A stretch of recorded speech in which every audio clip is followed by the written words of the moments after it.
oil rigs in Nigeria, okay, has not translated into corresponding rise in crude oil production. Now, rig count, an important indicator of exploration and production activities, is generally expected to support higher crude oil output as operators drill new wells, maintain existing assets, and develop additional reserves. But official records show that oil output has stagnated over the period since 2016, when rig count was at its peak in Nigeria's oil fields. Industry experts told correspondents that the situation is attributable to a declining output from oil wells described as mature fields, as well as slow development of new wells. And according to data obtained from the OPEC, a total of 2,099 rigs were deployed in Nigeria between 2016 and 2026, representing investments running into billions of US dollars. So we are still not producing more crude, Goki. And this is what one of our callers always says, one of our regular callers from Bodija, Mr. Jide from Bodija, he always says that, okay, if we are talking about the need for the refineries to function optimally, that's where is the crude to sustain these refineries. And this is what is being buttressed here. We have more exploration activities as indicated by the increase in the number of oil rigs, especially offshore exploration. And then we're not getting more crude. So where is the crude going to? I don't want to believe that the amount of crude being produced is not increasing. But the question is, where does it go to? It doesn't come. And in any case, if that's made available for local production, where are the refineries? As we speak, just Dangote is the only significant that is producing significantly now. Yeah. Well, we joined the refining business. But the truth is, how is it that when we have this news that is always harming us, that is when we always bring it to Nigeria, is when it has always been functional. What has it translated to? When you say from 2016, we have not had these, we have not had that. Now you're coming with all these statistics, they're giving that to us. Even when Nigeria was, when we have the oil rigs, fine, don't let even talk about the rigs that are being privatized, having private hands. Now, when we have them, when they were functional, when they could have translated into food on the table of the masses, do we really have that? We did not. But when we have this ominous news that something is not working, that is when you now come to the fore to tell Nigerians, and this is what we have, and we have this not working because we are not producing enough crude oil, so that our refineries are not actually refining what they are supposed to, not at optimum capacity. You know, we just look at what are you talking about? Even when they have been working at optimum capacity, what do we have? Do we have we been buying fuel at the lowest cost possible when we compare it to comparatively to other parts of the world? Well, there was a country, Goki, there was a time that the refineries functioned at optimal capacity, and things were much better then. Better. So, but then we don't know exactly what went wrong along the line. Corruption, I guess. But there has always been corruption. And ineptitude on the part of successive leaders. And it went worse, I believe it particularly went worse under the politicians. Yes, things that started going bad when the military were holding sway. Talk about the Babangida, then the Abacha regimes. But then things were still a lot better. They still manage the oil sector to some extent. But these ones, I do not understand. Hey, comparatively, let's even draw the line. Fine. Why we're not trying to juxtapose what we have, democratic principles, when we have the junta? But the truth is, let's look at the economic policies of most of these military regimes that has reigned in Nigeria. And considering the situation now, we just want to see what is going on. We are supposed to have the benefits of democracy now, and of course, having a say in whatever it is that is produced and whatever it is that is not. But now, what we have is just not commensurate with what we should have. And Tola, when you said that in Nigeria there was a time when we had it good, if we compare it to what the other countries, even those who did not, and maybe do not have access to these natural resources on their own, do we compare the prices then? Because there was no time, with what I have done with my little research in Nigeria, that we have had it better than other countries, even the fact that we are oil producing nation. Yeah. Well, talk about the Saudi Arabians. Let's talk about Kuwait. Even at the time when we say, okay, we had it better, they still had it better than we did at the time. So what is going on? Why is it always that in Nigeria oil instead of becoming a boom, it's becoming doom always. Because now we're being more like a cause. Well, like I said before, I think that's happened over a period of time. Now, those countries that you mentioned, I think we are somewhat, yes, the Western nations were far more developed than us. But if we are to do the critical examination, go a little back in history, you would see that we are somehow at par with them. Remember, those were times when these countries would send people from their own countries on exchange programs to our own universities. Yes. There were whites coming to do research at University College Hospital Ibadan. Even from the Western nations, they came down to look at our health sector, and of course they could learn a thing or two, even from our own medical personnel here. Yes. So relatively, those were times when we were almost at par, and I believe that if that tempo had been sustained, we would have gotten to that level. Maybe it's also common for us to blame the Western powers for our retrogression, that they deliberately did things to make us go backwards. Of course, with the connivance of our leaders. But then, if we continue to blame them, like I always say, take the case of degeneration into a civil strife, for instance, the Nigerian Civil War. Now, some would also blame the Western nations for forging an alliance of strange bedfellows and also encouraging us to take up arms against one another. But then, like I always say, I've said before on this platform, they gathered the firewood, but we lit the match. Yes, we did. We were the ones that lit the match. Yes. If anything that they wanted to do to us, it was because we allowed it. It was because we let it happen. So we have no one to blame but ourselves for any kind of retrogression. I remember there was a day, a particular military head of state that said Nigeria's problem is not money, but how to spend the money. And of course, give it to him, that military head of state. You can still see the landmarks of what he achieved yes. at that time in terms of infrastructure. Unlike well, like you said, we shouldn't turn this into a juxtaposing of then and now, the military and the civil. We should know, but the truth is, maybe we had it better in their time, and that is why we are just encouraging our leaders to buckle down to serious work. Yeah, that is what I would just say. Buckle down to serious work and see how they can turn the economy around. Most times it's not easy when you hit us with these details of an interesting statistics saying, okay, fine, 20.8% drop in 10 years. And even when it has risen, what were the benefits for us, the masses? So they should just spin another narrative or possibly expository and see if we can actually buy into that. But for now, the economy is not smiling. No, we're still on the economy. Well, Alhaji Atiku Abubakar is still talking about his plan to restore subsidy to Nigerians, and he expects that I guess he expects that Nigerians should applaud him for that. And well, he said 100 million Tinubus cannot stop him from restoring subsidy to Nigerians, but then you have to win the election first, Alhaji Atiku Abubakar, before you can begin to talk about 100 Tinubus not being able to stop you. Of course, if you win the elections, he won't be able to stop you. But then, pardon me, I keep saying of course. Okay. Now, I think what Alhaji Atiku Abubakar should be thinking about is not telling Nigerians that, or thinking of restoring subsidy, but rather what went wrong with subsidy removal. Why is it not bringing the desired relief after the initial pains? That is what it should be addressing. That is what it should be looking at. What is it that the Tinubu government failed to do? Perchance he wins the election. Perchance Nigerians say they don't want President Tinubu again, and they vote for him and they throw their weight behind him. That is what they should be looking at. Not telling Nigerians as if we don't know what we are doing. As if well, every economy, we are not the experts, okay? No, we're not. Neither. I also guess ditto for over more than 200 million ordinary Nigerians out there who do not fall into the category of economic experts. Every expert is saying that subsidy has to go. That is what they've been saying, and I don't know if there are other reasons why subsidy should go aside from the fact that it is going into the pockets of some corrupt persons. I still do not know how subsidy has been well managed in other climes, and in Nigeria it has become a problem.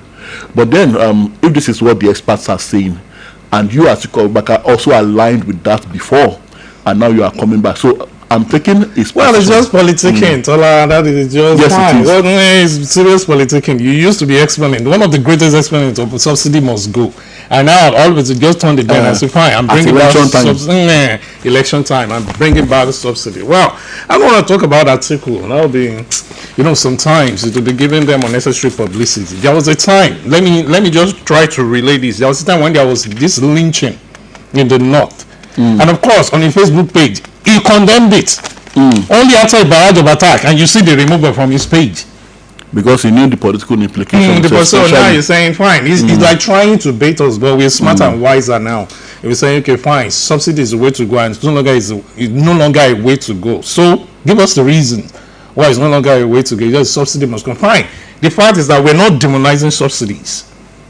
The word subsidy should not be seen as evil or as a calamity on its own, because there are, in some developed countries, they still have subsidies on particularly food products. I think that, and that is why they had it. It's just that in Nigeria, anytime you come with a policy, fine, we must also blame ourselves. There are a lot of, I call them sharks, maybe I call them, there is this word, they are always waiting to turn around the policies of government to their own self-advantages. They are all there, and they call themselves capitalists who have been given monopolistic control of the economy.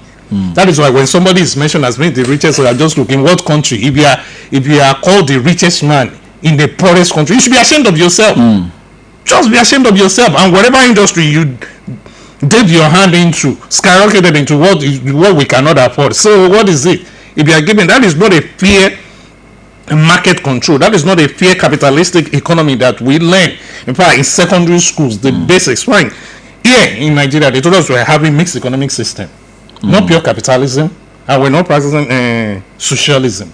But now, when you're giving certain individuals monopolistic control, that is becoming a cartel, and they determine the price. And that is what we have in every sector. It gives its hand. And it is still the same thing that we're having now when it comes to the oil. And now somebody is now bringing, okay, we're bringing subsidies back. Okay, why do you want to bring subsidies back? Of course, there will be no explanation to that. He's not giving us reason. Just, okay, we're bringing happy. A lot of people too, they'll be cajoled. And they say, okay, please bring it. But even when they removed it, and it has not translated into this or what and that. What made it impracticable?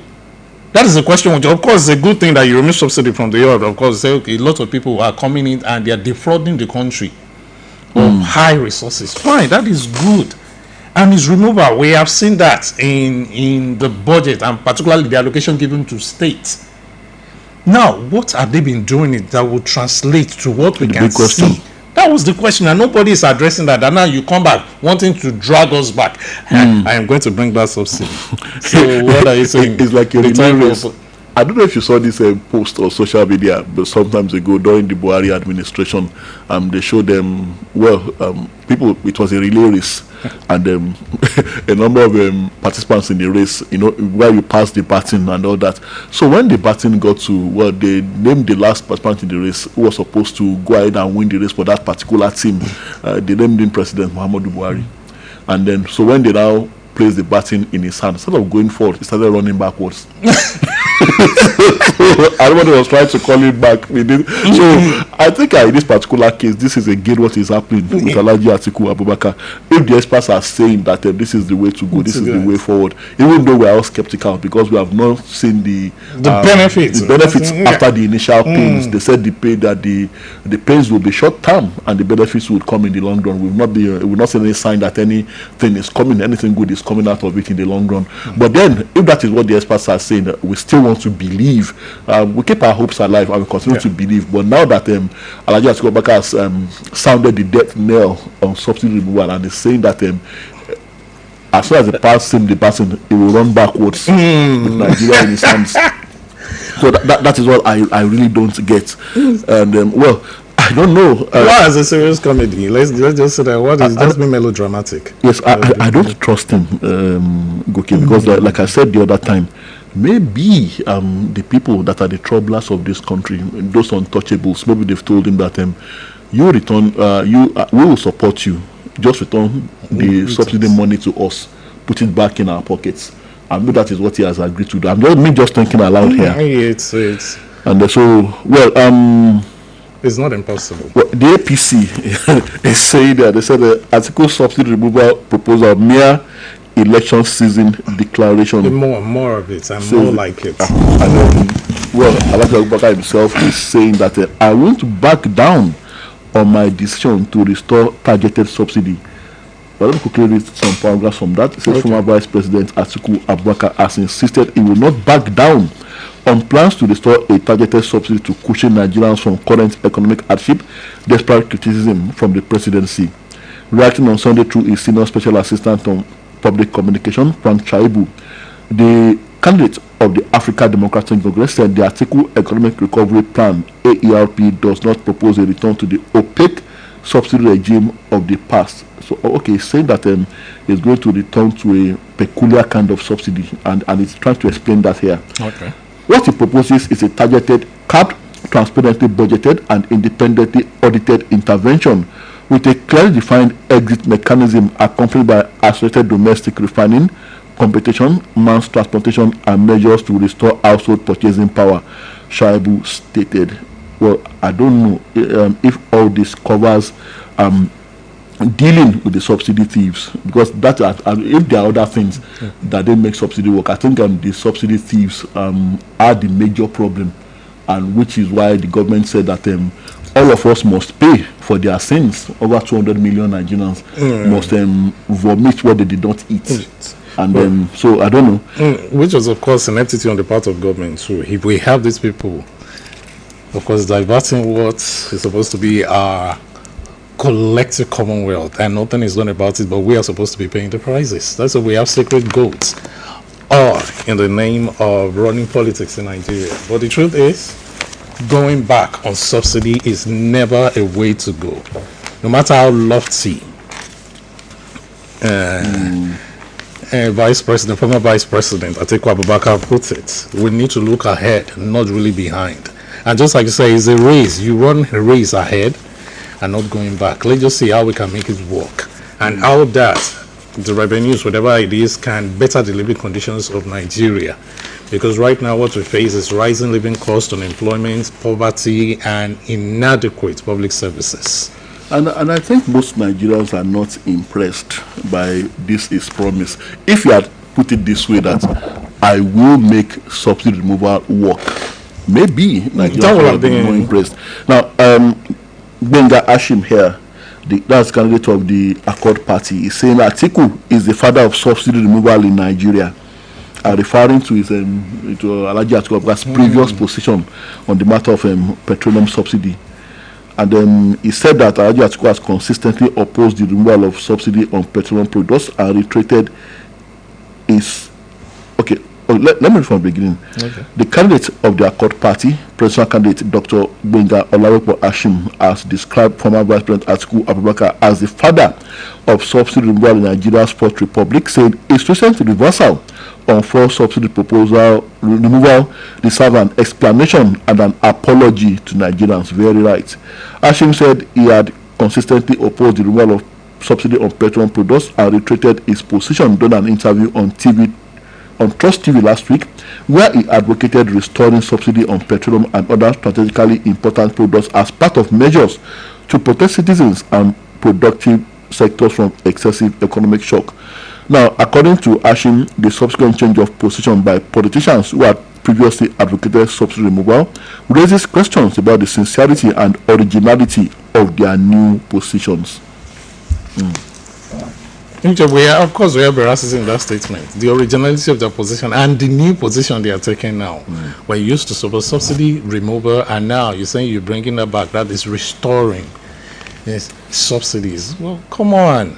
We are beyond politicking. This is not the time to give us such a, I don't even want to call it a manifesto. Such lofty, it's a lofty idea, but that will not fly.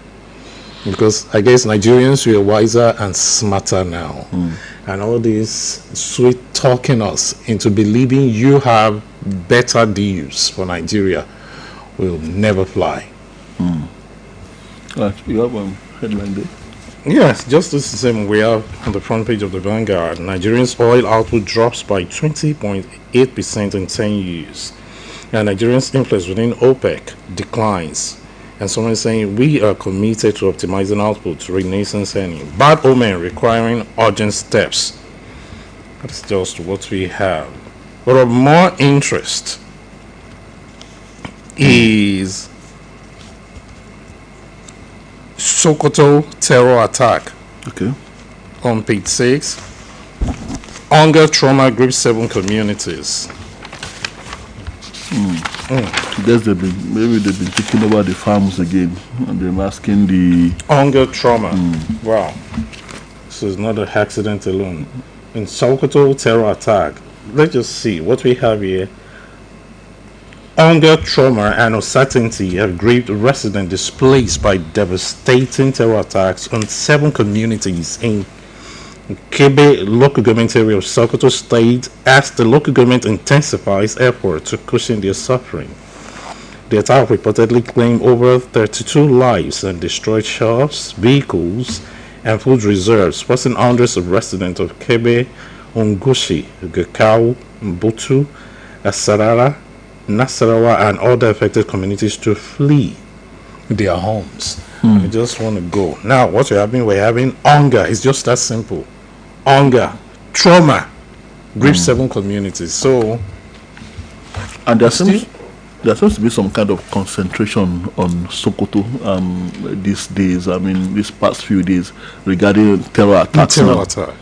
And I don't know. Well, it goes on and on, Goke. It says scores feared killed as terrorist attack abduct worshippers in Niger communities. Again.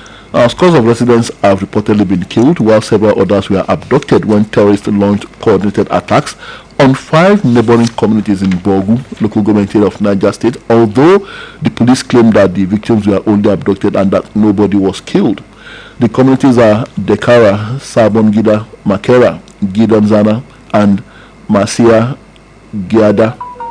Information from the area remains sketchy as of press time following the vandalism of communication masts which disrupted services in the communities. So they operate with just sophistication and precision. They were smart enough to know that they should disrupt communication services. Now, however, correspondents gathered that the terrorists identified as members of the Mahmuda and Lakurawa groups simultaneously attacked the communities during Friday's congregational prayers. They were said to have laid siege to mosques in the communities shortly after the end of the prayers and abducted worshippers in large numbers. After the abductees had been marched into the bush, the terrorists reportedly issued a 2-hour ultimatum to residents to vacate their homes. You know, when we have this sporadic attacks in the north, sometimes I just feel not only the government has failed us, even the people, the communities, the leaders, the religious leaders, they have failed us. I just want to look at it that way. Don't forget, when these terrorists, when they started, they had this sympathy from some of them. And now, because they are not directly affected, nobody talked about it. It was just like what somebody used to say when Adolf Hitler were attacking.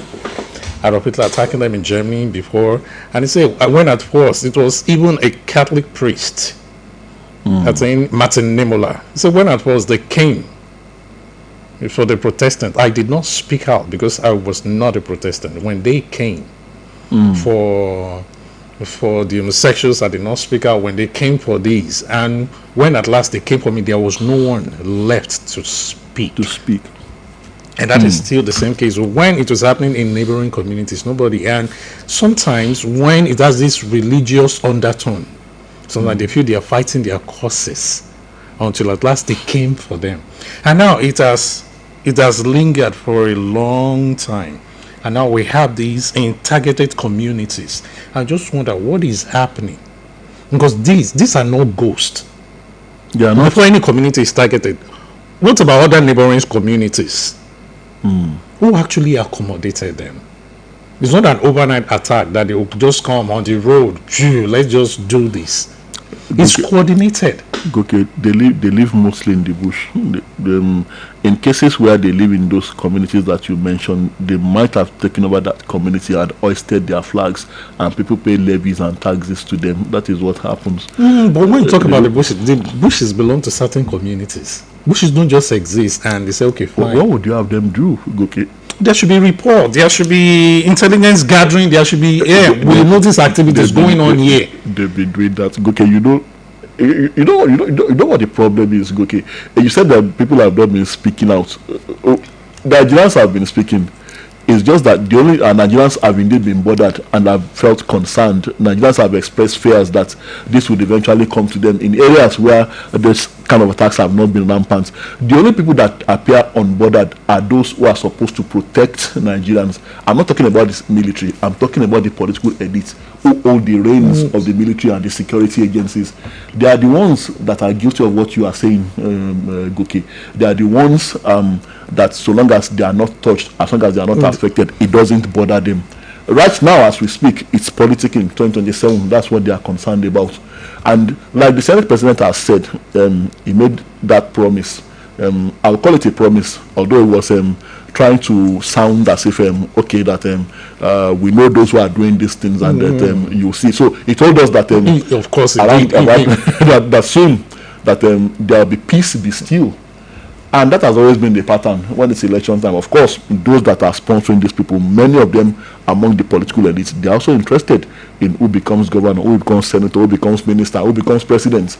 So, of course, you see a lull in these attacks. So, that we are talking about now, when it's election time, when it's time to vote, you see that nothing will happen. One would ordinarily expect that these are people who want to cripple Nigeria. I believe that is part of their mission.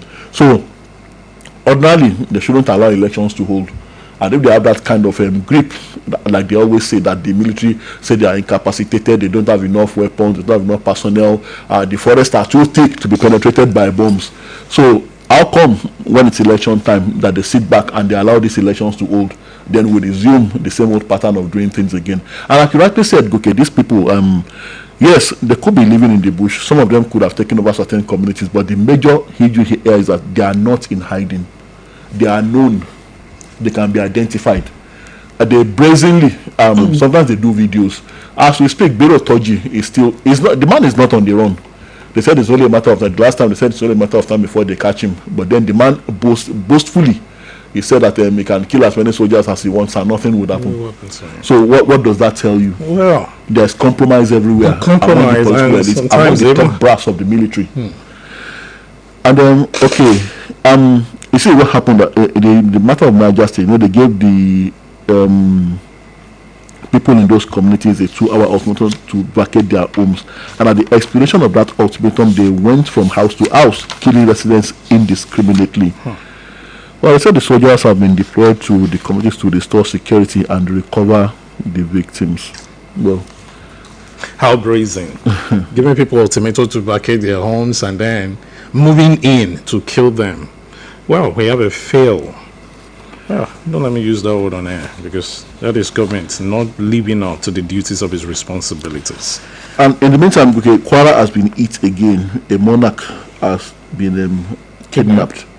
They said bandits have invaded Igbesi community in Isin, local government area of Kwara State, and abducted the traditional ruler Oba Moses Oluyole, the Onigbesi of Igbesi land. Now, this is a community within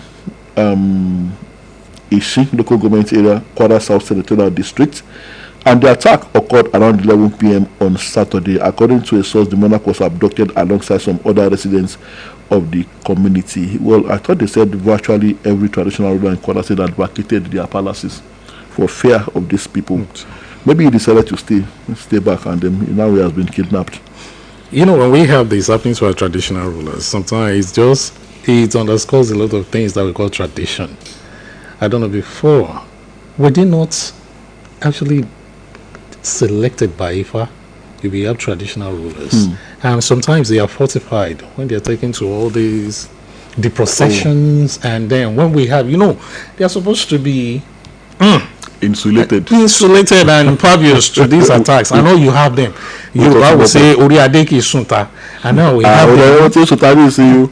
Then it just made a travesty of whatever it is we call tradition. I just hope we do it the right way and not money pointing who should be appointed as kings and traditional leaders. Pardon me. Well, okay, it's not money. It's not about money. The Ifa that you mentioned, who is the contemporary Ifa? It's the governors. Governor Nifani. It's the governor that chooses, that declares, that pronounces who and who should not be a traditional ruler, especially in this part of the country. So, Governor Nifani, So maybe that is why maybe that is why the Otumoko retreat they are supposed to be fortified. Maybe that is why it's not working. Maybe that is why Ifa and the Awotolaye will not rise to their defense, because those were not the persons they wanted. It was the person the governor wanted that became governor. Because when we have kings, we believe kings are ordained. Sometimes even before they are made, you just see that signs on them that you are going to become king. They even knew beforehand.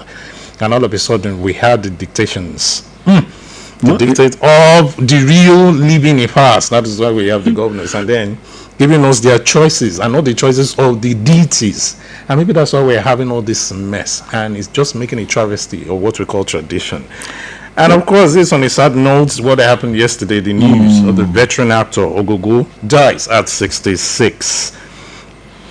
And just read a little. When we have veteran Nollywood actor Taiwo Hassan, popularly known as Ogogo, has died at the age of 66. His daughter Alima Taiwo confirmed the veteran actor's death during a live session on social media yesterday evening. Hassan died at 3 p.m. on Sunday at the age of 66, according to a burial announcement by veteran actor Jide Kosoko. Will be buried today, Monday, August 24, 2026, in his hometown, Ilaro, Ogun State. Well, we commiserate with the entire Nollywood industry and, of course, the Yorubas. He has really made a mark in the entertainment industry. He has made one of the very best, so sad. And one of my favorites. He's one of your favorites. He is. Oh, that's nice. Oh, and one of the more recent films, I don't know if that was his last. One of the, but I believe one of the very recent he made that he featured in. It wasn't the makeup, but he featured in it prominently, where he played the role of Alafi and Nicola. Oh right, yes, and that even earned him. Yeah, that earned him an award, and he played that role perfectly well. Well, and I love the way he played that role. The almighty leader of the Oyo Empire. Yes. Well, may his soul rest in perfect peace. Well, as usual, I always tell, may God give the family and the Nollywood family fortitude to bear the loss. All right, back to economic matters. Okay, it says Nigerians decry excessive cement price, demand explanations from manufacturers, as expert pegs fair factory gate price at 7,000 to 8,000 naira. Right, let's see what this is all about. Nigerians, particularly home builders and built environment professionals, have intensified calls for explanations from cement manufacturers over the sharp increase in the price of the commodity, with experts putting a fair factory gate price of a 50-kilogram bag at between 7,000 and 8,000 naira. The development has raised fresh concerns over pricing along the cement value chain, as consumers currently pay between 12,000 naira and 15,000 naira for a 50 kg bag, depending on location. The price represents an incredible increase from about $7,500 less than a year ago, despite Nigeria's installed cement producing capacity of more than 60 million metric tons and abundant limestone deposits. Cement. Yeah. Well, it's just one area I don't want to go into, and the reason is when I begin, I may get emotional with it and say things I'm not supposed to say on here, because there was a time when this administration came in and Boa Cement, the owner said, okay, the cement could go as low as 3,500 naira if we so desire, because most of the resources in producing cement are not imported.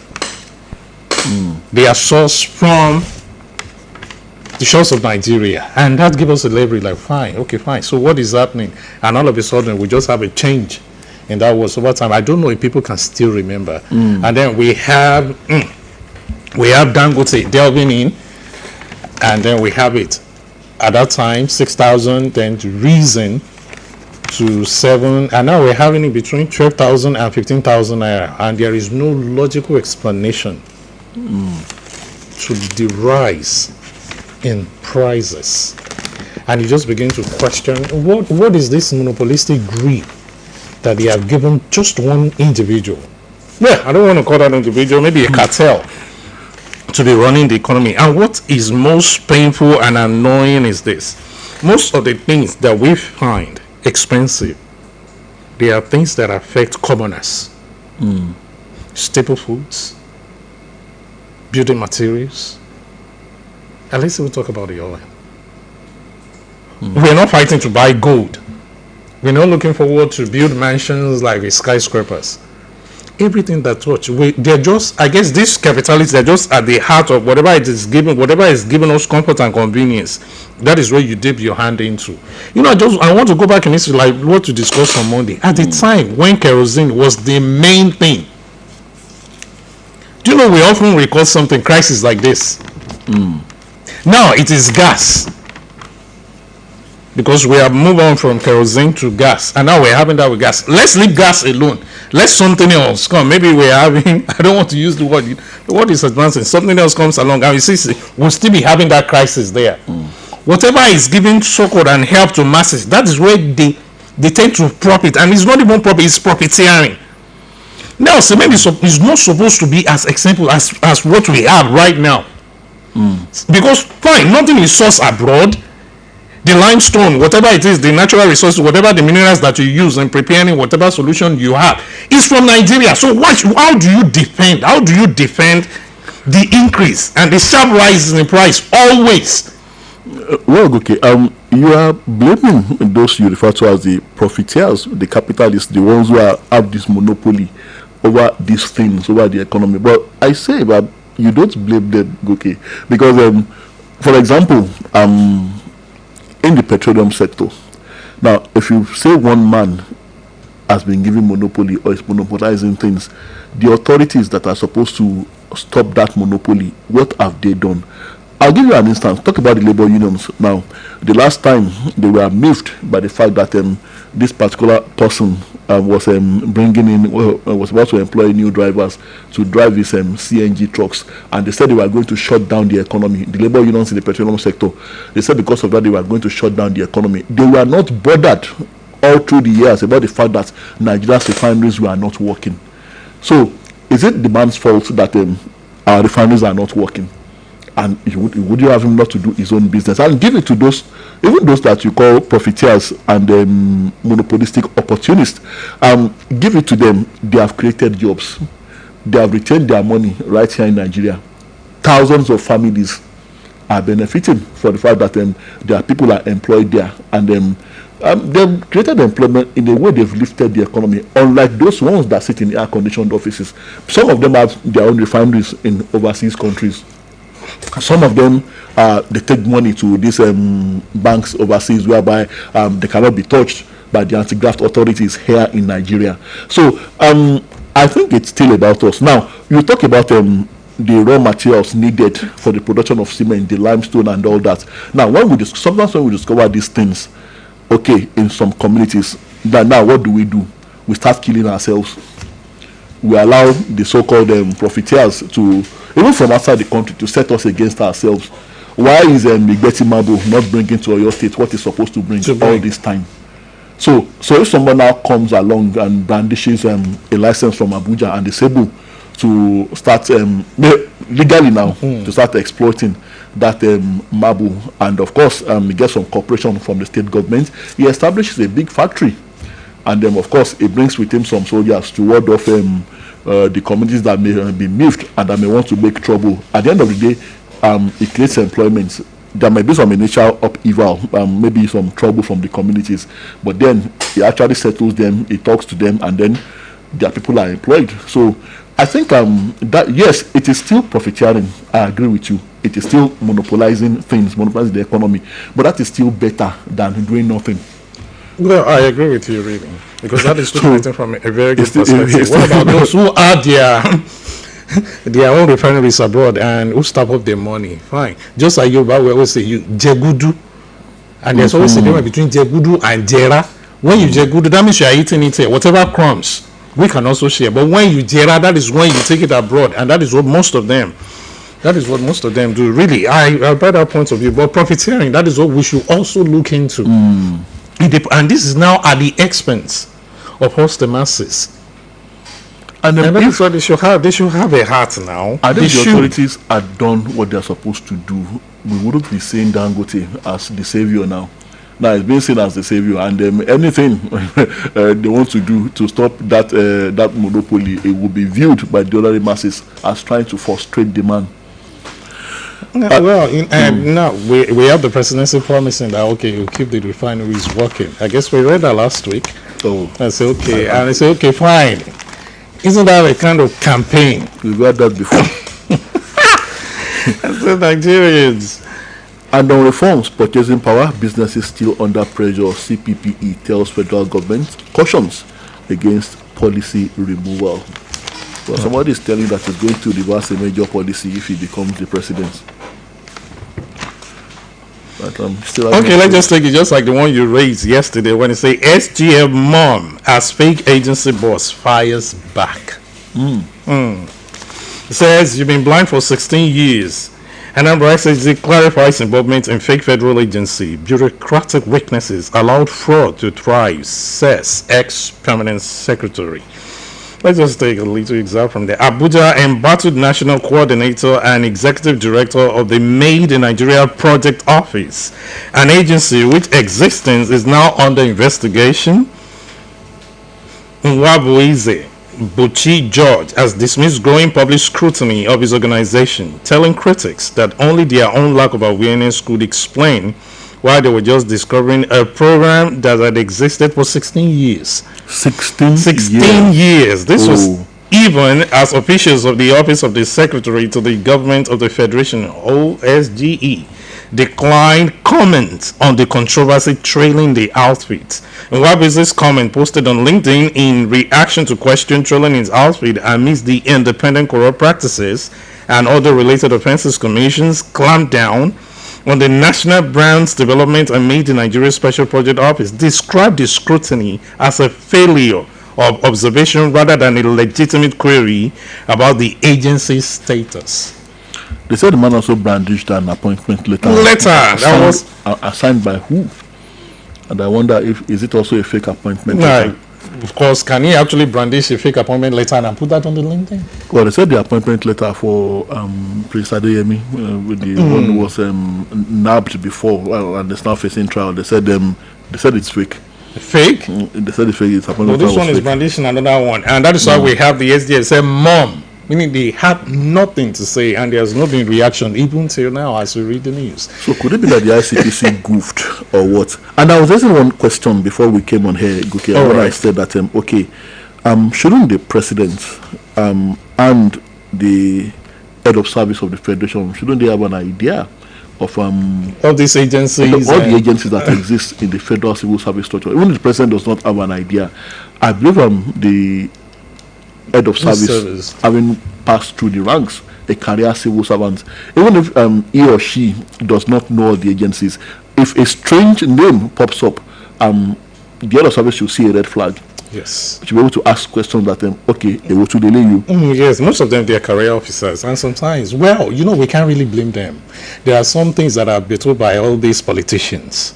And they're just coming. And don't forget, why all these are coming up? I'm just saying, people are not talking about padding of the budget anymore. Now, these are the agencies that are used. So now, when they need to appropriate some of this money to themselves, they use these agencies. Now, what is just happening is what fallout really happened, and why is somebody really after the agencies? Well, because of it was the chief of staff that squealed, Mr. Femi Gbajabiamila. He was the one that spilled the beans. And of course, he has been absolved of any stain by Mr. President even before investigations began. He said he has absolute trust in his chief of staff. So, having said that, what message has he passed to the anti-graft agencies? Back down. So, Honorable Umba Osigwe orders to speak at NGE 2026 conference in Enugu, and Osun government once against fresh violence or this post-election reconciliation. Let's open the phone lines. All right. And don't forget the numbers to call 0805-500-9850. And alternatively, you can always call 070-5555-1985. It's conversation on Oluyole 98.5 FM. Good morning. Hello, good morning, sir. Good morning, sir. How was your weekend, my brothers? Fine, thank you. God bless you. I can be admired from you. Good to have you, sir. On the subsidy and subsidy worker, can you blame Atiku for saying what you said? The Yoruba proverb says, it is the failure or the living that makes the people to remember the dead. Had it been that the money accrued from the removal of subsidy was used to the benefit of the masses, I mean, if the people feel the positive touch of it, Atiku will have been thought of by Nigerians themselves, not the presidency as we see today. Is Atiku not a great, I mean, a prominent member of the government that offers for sale most of the public corporation in the name of privatization? Are we not worse for it since then? Let President Tinubu take decisive action now, not only acknowledging that Nigeria is very hard, the economy is hard. This will make the morbid critics like Atiku to shut up. On economy, our country is built around just a man, like a football team, built around the player only, which will fail mostly. Good morning. Good morning. That's very good analogy. But when that player is messy, you can be sure of victory. Hello. Good morning. Good morning, my brother. Good to have you, sir. Politicians will always want to outsmart each other. Okay. Articles calling back for subsidy, I think, for me, I want it back. Okay. But not that article meant well for Nigerians. We know what he did with Obasanjo. All the companies they sold out to their cronies were at a loss as the days went to them. Today now, we are suffering. The subsidy removal would have been better if the money has been expended on industries to create employment for our teeming youths who are roaming the streets. The promises made were not fulfilled. Empty promises every now and then. Look at how much we are buying rice before the president came. Now, how much is rice? How much is the petrol that has skyrocketed? The price of drugs? He said he will reduce price of drugs. Up till now, both the aged and the infant, they are suffering. The pharmacies ask for the price of drugs. It has doubled. Seriously. Everything has skyrocketed. And we are suffering. The pensioners are suffering for it. Yes. What has we gained as Nigerians with all the promises? It is only the few class, the politicians, that are gaining. As of rep is having 1 billion, collecting 1 billion for a job that will not be done, project that will not be done. Senate is collecting about 2 billion for a job that will not be done or actually done. All right, thank you. The way we go to local government, the same thing. You are donating money to the state to go and change the dollars. Thank you very much, sir. So we cannot continue like that. Subsidy will be returned so that other things, better things, Nigerians will not start for that. God bless you. God bless you. All right, thank you. Well, I think I like just you as an advocate there. Yeah, okay, well. Hello, good morning. Good morning, Good morning. Good morning. Good morning. This is communication. From Elebu. Yes. I want to ask you a question. Go ahead. People say they want to see the immediate growth of subsidy removal, something that has been run for over 60 years. They want to see the immediate growth within 2-3 years. Let me ask you a question. If a small boy gets a wound and like he gets it now and his mother needs that, while you go and play ball and you have a wound, a big wound on your leg like this and you didn't show me. Okay, later she began to treat her like that is your ominama do. I mean, would you go back to Paris, so that the next time you won't do that again. Now, that wound, when his mother began to treat it, is it because his mother noticed it today and she started noticing, I mean, taking care of it today? Even if it's in the hospital, they still take care of it within 2 days. Is it possible? Where are it's not possible. But Comrade Josh said I'll be relieved. And they gave us a timeline. They said yes, there are relief, but people don't they ignore. I think they don't know. Let me just explain. Okay. From December till now, till December till now, right? That people are so deceptive in this country. Right? That people used to use as the case study when they are talking of has been stable on either 2000 or 19. Since then, it never changed. Is that not a kind of way that people can easily notice? Oh, it seems things are trying to get better from here. Okay. Because if it were in the past, it will have moved to, sometimes it will move to 35, sometimes it will move to 4,000, sometimes it will come back to 25. It will have shift from that 19,000. So that's the easiest thing I can use for people to show that they can understand that the president this president is the first one that is not deceiving us. It's not deceiving us. It's just the truth. So we should just have the patience. That's all. Then Atiku, who said he want to remove first subsidy, he said people should not forget. So he said 5 NFPC to tell him that he should remove because he used to be an exponent of the remover, but now after seeing it fail or failing, change his mind, just like you told us. But 4 years, isn't that enough for us to have actually felt the kind of soothing effect of subsidy removal? I mean, it's trying. Why we're not holding brief for any? We're just being realistic here. Sometimes what they promised is not what we want.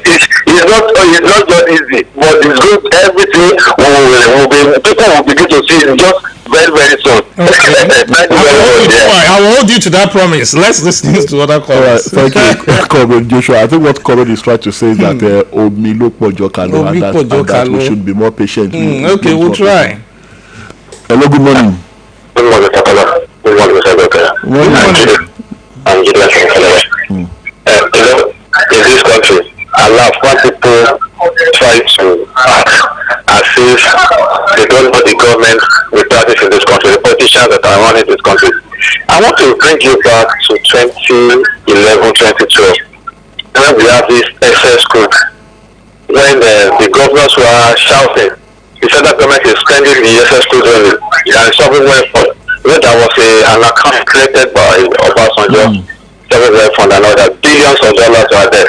Excess group, billions of dollars were there. Now, there were advocates for them to share the money. Everybody was saying, share the money, share it. Now, even the chief president now, Chief Tinubu, he was saying that I share the money. Now, the governors got there, share the money. And this woman, the finance minister, was telling them. Right. He said, continue, you're right. Advice against it. She said, he should keep this money and save this money for rainy day. Yeah. Because he could not be spending like this. He said, no, this money belongs to every type of government. The federal government is, and it's true. The federal government was wasting the money too. So what they now said is, share the money. Everybody now started sharing. In fact, there was a time the Secretary Beshala was trying to beat up the woman. I mean, it was said by the book of one of the governors then. I think it was Surrounded Aliyu. He said he nearly beat up Okodiriale on the table that day. But that one was his system. Now, the money was shared and everything. And at the end of the day, 3 years or 2 years after, they said, when they shared the money, it was said that the economy of the state will improve and all that. But after sharing the money, 1.5 years later, we are unable to pay salaries. This money they cost us with the money, you will see the end of it. Saving is Nigeria. Thank you. All right. Well, let's just hope for the best. Well, we don't want a repetition of what has happened in history to still go back when we have governments not being able to pay salaries. With what we have as inflation, that is going to be a death sentence to all workers in Nigeria. Many of them deliberately choose not to pay. All right, take your time. It's 7:30, and we have to go. Been an interesting time on conversation, and we'll be back same time tomorrow morning, God willing. My name is Tola Teriba. I am Goke Moshood, and up next is Sports Tidbits.